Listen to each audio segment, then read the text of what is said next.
Assalamualaikum and a very good morning. My name is Ahmad Huzaifah bin Saih. My metric number is BM23110050. Today, I would like to present about the nervous system. So, first is the introduction. The nervous system is a complex and intricate network of specialized cells that coordinate and control the activities of the body. It can be broadly divided into central nervous system. It consists of the brain and the spinal cord. It processes many kinds of sensory information which is input via the afferent pathway and send output via efferent pathway to the motor neurons. It also serves as the source of thought, emotion, and memories. It sends out most nerve impulse that stimulates muscle contraction and gland secretion. Next, we have the peripheral nervous system, which is PNS. It includes all the nervous tissues outside the CNS: spinal nerve, cranial nerve, ganglia, enteric plexus, and sensory receptors. So the PNS is subdivided into somatic nervous system (SNS), autonomic nervous system (ANS), and enteric nervous system, which is ENS. The SNS consists of motor neurons that conduct impulse from the CNS to skeletal muscle, which controls voluntary movement of the skeletal muscle, and sensory neurons from somatic receptors to the CNS. The ANS controls the involuntary physiological process such as heart rate, distension, blood pressure, respiratory rate, and other vital functions, where it can be divided into sympathetic division and parasympathetic division. So here is the CNS and the PNS in human body. So the CNS, it consists of the brain and the spinal cord. The PNS, it consists of the cranial nerve, spinal nerve, ganglia, enteric plexus in the small intestine, and sensory receptors in the skin. Next, we look at the anatomy of the neuron. So the neuron is the functional unit of the nervous system where they contain cell body, dendrites, axon, myelin sheath, nodes of Ranvier, and synapse. The cell body contains of nucleus surrounded by the cytoplasm that include typical organelles such as lysosome, mitochondria, and Golgi apparatus. It contains three ribosomes and prominent clusters of rough endoplasmic reticulum termed nasal bodies, which play a crucial role in axon regeneration in PNS. Next is the dendrites. It is the receiving or input portion of the neuron. They usually short, tapering, and highly branched. Next is the axon. It is a long, thin cylindrical projection that extends from the cell body at the long cone-shaped elevation called the axon hillock. Next is the myelin sheath. It is a fatty insulation that speeds up the conduction of the impulse. Next is the synapse, which is a junction between axon terminal of one neuron and the dendrites of cell body of another neuron. And the last one is the nodes of Ranvier. It is the small gaps between the myelin sheaths. It's speeding up the conduction of impulse by jumping from one node to another node. Next, we look at the classification of the neuron. First, we have the structural classification of neuron, which is we have the multipolar neuron. They have many dendrites and one axon. For example, like the neurons in brain and the spinal cord. Next, we have the bipolar neurons, where they have one main dendrite and one axon. Next, we have the unipolar neurons, where they have dendrites and axon that are fused together to form a continuous process that emerge from the cell body. And then next we have the functional classification of the neuron. First we have the interneurons. The interneurons, they mainly located within CNS between the sensory and motor neurons. They integrate impulse from the sensory neurons, then elicit a motor response. Next we have the motor neuron. Motor neuron, they convey action potentials away from the CNS to the effectors, which is the muscle and the glands, in the peripheral nervous system through the peripheral or cranial nerves. And then the last one, we have the sensory neuron. They transmit sensory information from the external environment or internal body to the central nervous system, allowing the brain to perceive and respond to stimuli.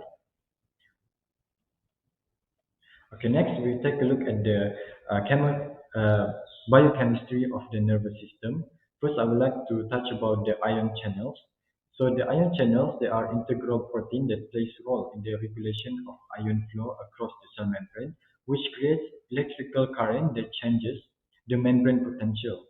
The electrical The electrical signals produced by the neurons and muscle fibers rely on four types of ion channels, which are: first, we have the leak channel. They randomly alternate between open and closed position. So the plasma membrane typically have more potassium leak channel than sodium leak channel.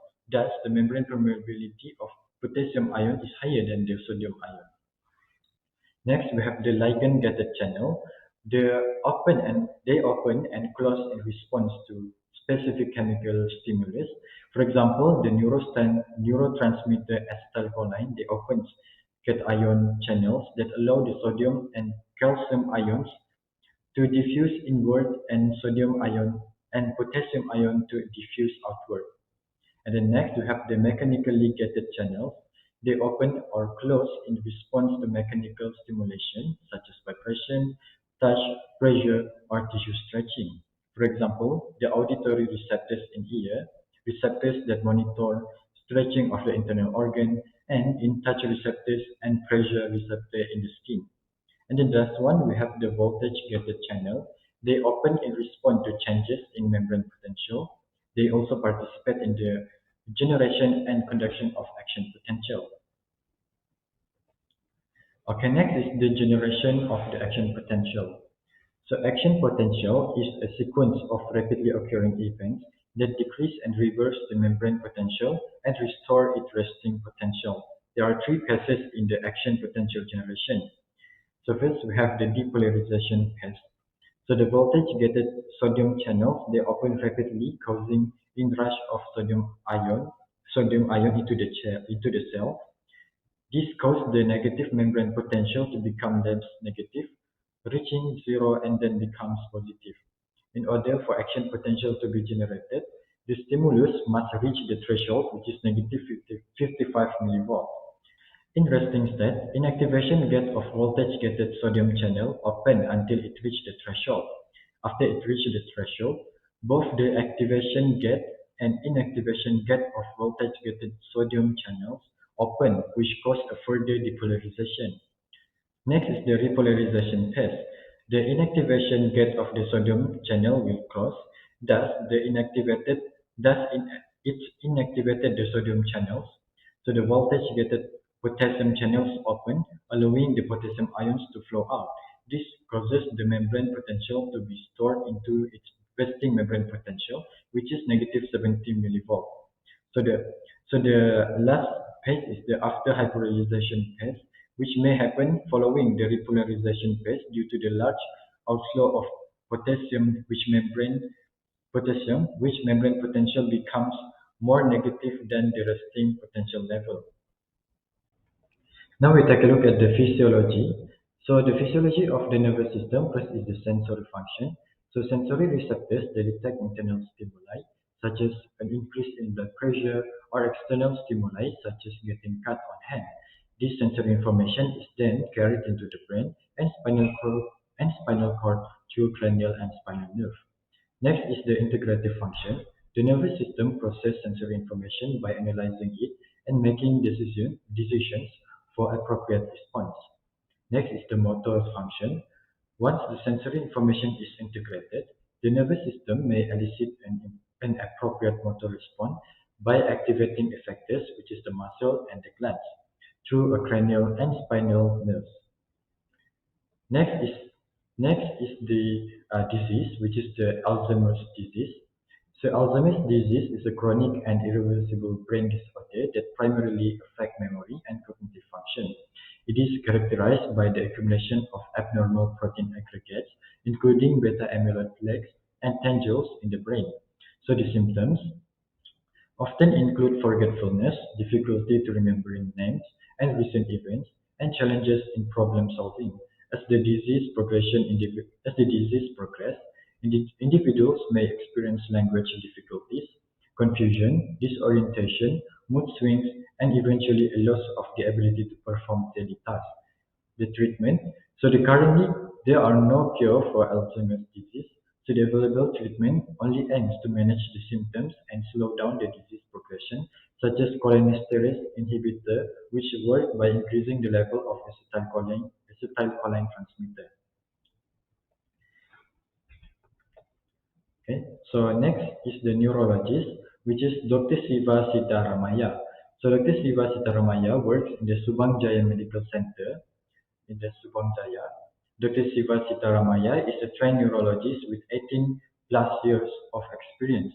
He is proficient in lumbar punctures, LP, nerve conduction study NCS, thrombolytic therapy, transcranial Doppler TCD, and stroke.